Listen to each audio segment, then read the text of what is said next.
5月1日的晚上，我梦到玉皇大帝和海神妈祖交给我一个任务，让我去台湾送一道圣旨。今天呢，我去台湾一定要完成这个任务，同时呢，也希望自己能够平安回家。奉天承运，玉帝诏曰：宝岛台湾复归母国。台湾长事，受令誓享其功，钦此。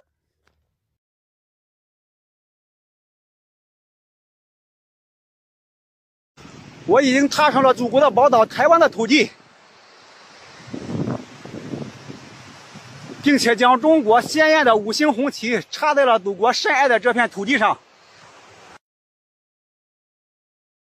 Hello， 大家好，这里是阿杰，欢迎来到我最新一期的节目啊。开篇的视频啊是5月18日，一名来自山东，网名叫做山东凯哥的男子啊，自称从长乐机场海滩下的海开皮划艇抵达桃园市，并将5星红旗插在了台湾的土地上的视频。他呢随后也是返回了大陆啊。那视频发到网上后啊，自然有很多大陆的网民纷纷在评论区夸赞他的行为啊，也有很多人质疑他并未登岛。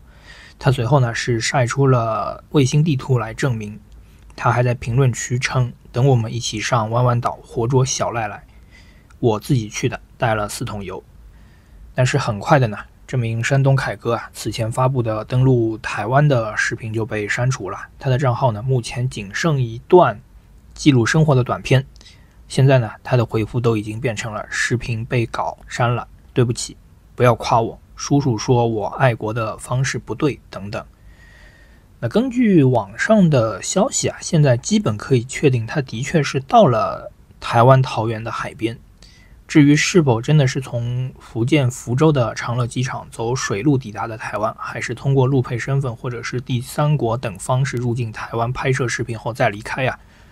是否有大陆或者台湾那边的人的协助，目前呢都不得而知啊。从以上的信息来看啊，这应该是一起粉红自发的愚蠢的所谓爱国行为。虽然中共在外交上经常做一些蠢事啊，但是在我的认知范围内啊，还不至于做出如此 low 的行为啊。虽然这种行为和大陆一贯的对台湾的，在我看来有点像我偷偷牵了一下女神的手，就代表女神答应做我女朋友的行为啊，是一脉相承的。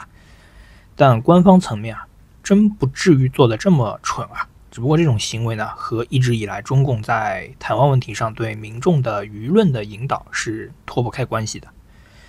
那从这件事上也能看到啊，中共的洗脑是非常成功的。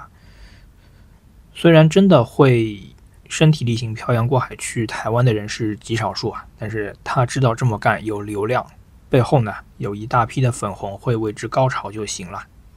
至于中共啊，一般情况下呢，也就是外交部那几个发言人在记者会上动动嘴皮子，其他呢最多是发动军演炸炸海里的鱼，不会真的公开跑到台湾本土去做些什么。那至于为什么中共之后还是删除了那个粉红的视频呢？往大了说啊，中共是承担不起这类事件发酵后产生的蝴蝶效应般的影响的。要知道，即便今天中共的洗脑非常成功啊，但是这类的粉红的行为啊，对中共来说也是必须加以限制的，否则是必然会遭到反噬的。因为这已经脱离了中共的管控啊，这道理呢跟当年清政府和义和团的关系是很像的。清政府给民间洗脑说洋人都是坏的，虽然一开始的确缓解了义和团反清的诉求对政府造成的压力，但后续义和团高喊扶清灭洋的口号，也导致了多起惨绝人寰的外交事件，甚至是间接引发了八国联军进北京啊。那今天的中共啊，也同样承担不起类似事件在国际上造成的负面影响了。那应该有不少观众听过这么一个说法吧，就是说可能中共哪天晚上突然就发兵台湾了，第二天台湾人民起来呢，就等着办身份证了。虽然现在怎么看怎么不可能啊，但是至少可以看出来，在中共曾经的计划里或者说幻想里，要武统台湾的前提啊，必须是足够的快到台湾的盟友都来不及援助。那要想这么快呢，部队动作快就不用多说了，但同时呢，也需要台湾和他的盟友足够轻视。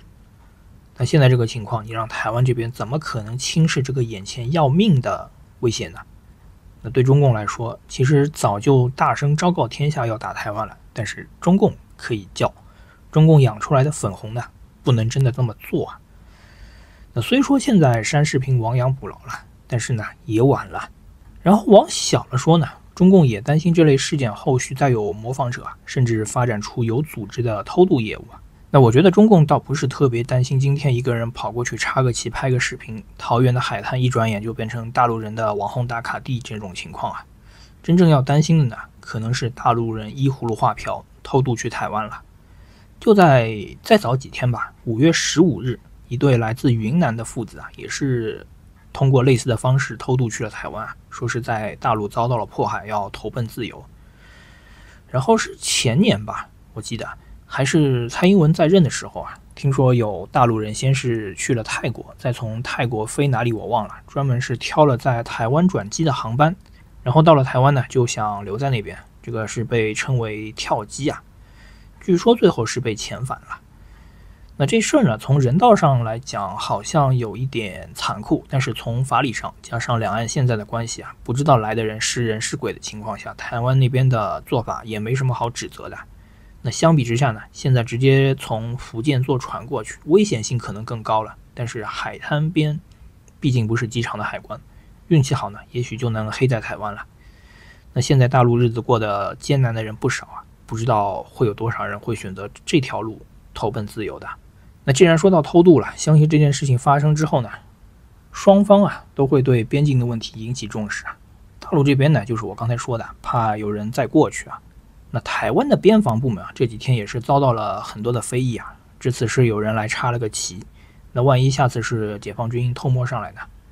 那解放这个词啊，在大陆现在怎么看怎么讽刺啊，但是我们姑且当作是一个固定的词组来用吧。那说回来啊，就三国的百亿渡江的典故大家应该都知道吧。虽然说现代战争应该很难再用这种战术了，但是中共已经将近50年没有真的打过仗了，而且最近一直有消息说台湾的黑帮已经被中共渗透得非常深了。那解放军可能不会像海龟下蛋那样突然上来一大片啊，但是万一真的隔几天过去几个或者10几个人，很难说到时候会发挥什么样的作用啊。总之呢，希望台湾当局后面能重视起来吧。然后呢，我们再把目光移到日本啊。5月16日，2名中国籍男性驾驶豪车，应该是一部路虎啊，撞伤了4名日本小学生后逃逸。目前呢，已经冲上了日本的热搜。那事情呢是发生在日本埼玉县啊，肇事逃逸的2人呢均为中国人。肇事逃逸的是川口牌照的路虎，是由2名中国人驾驶冲进了小学生10人的队列，导致4名小学生受伤送医。该2名中国人为外包的建筑解体工人，应该就是那种负责拆房子的工人，于3月离职。此次肇事逃逸后，他们把车停到了前公司宿舍停车场后弃车逃跑。那5月19日啊，有消息说肇事司机自首了。现在网上呢，有人猜测当时他的逃逸啊是为了避免被查出酒驾，也有人猜测这可能是个顶包的。那我不知道日本警方后面会不会做深入的调查，但是这名司机敢这么做啊，那我相信肯定是跟国内钱到位，什么事都能摆平的风气有关的，甚至可能已经是驾轻就熟了。那我一直说嘛，中国的法治啊就是个笑话，但是呢，你不能把同样的习惯带到国外啊。最后呢，我们再来看一下这2张图啊，这是前2天一名中国的跑酷博主在微信视频号上发布的视频的截图啊，内容是在法国的巴黎跑酷去上学的视频。那我就不去说他能不能不穿开裆裤出门的这个问题了。他呢，先是扒了应该是巴黎的地铁吧，不确定是不是逃票了，但是在巴黎跑地铁顶上真的合法吗？那另一张图啊，应该是在巴黎的巴士底狱的万人坑啊。那我呢是不了解法国的文化，但是拿着人家的头骨拍视频真的好吗？就不管怎么样，在国内这么做肯定是违法的。那这又是一种为了流量拍摄的毫无底线的视频啊，在我看来。结合上面那个去台湾插旗的，最近几年啊，我们可以越来越多的看到某些中国人在国外的各种出格的甚至是违法的行为啊。当然了，也可能不仅仅是最近几年啊，因为这几年可能是因为一些视频，可能是因为一些网络的关系吧，我们可以越来越多的看到国外的一些视频啊。但不管怎么样，就是外国人对中国人的歧视啊，其实根本不是源自于中共的历史书上说的什么落后就要挨打。外国人真正歧视的呢，就是中国人在国外目无法纪的行为啊。加上这几年中国在外交上越来越多的战狼的言论啊，那我相信呢，中国被世界排除出主流圈子的日子啊，已经越来越近了。那这期呢就讲到这里吧，谢谢大家。